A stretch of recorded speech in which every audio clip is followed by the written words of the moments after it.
ડીએમકે સરકાર ગમે તે કરી લે, ભગવાન મુરુગનના ભક્તો જીતશે.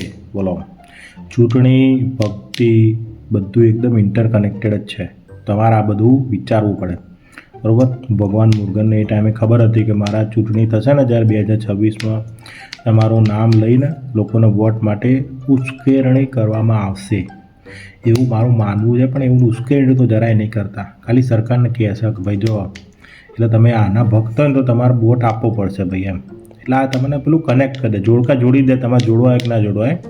અને વોટ એ જતો જ રહેશે, તમે આપો કે ના આપો, બરાબર. એ થોડું કામકાજ થોડું ઓલરેડી સરકારે બહુ પ્રોગ્રેસિવ થઈ ગઈ છે.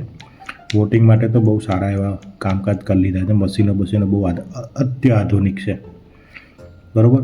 મનમાં વિચારનું વોટ પડી જાય એવું છે ભાઈ આ વસ્તુ. પણ આ ડીએમકે સરકારને તમે કે ધ્યાન રાખજો ભાઈ, બરાબર. મુરુગનના જે તમારા જે ભગવાન છે એને આપણે હશે કોઈ પ્રશ્ન ભગવાનનો જ અવતાર હશે, જો ખબર નહીં શું છે ભગવાન તો છે પણ, બરાબર. આપણે જે પગે લાગો, બરાબર. ડીએમકે સરકાર ગમે તે કરી લે, ભગવાન મુરુગન એટલે મુરુગન સીધું શું ભગવાન જોડે જ ભીડાઈ દેવાના.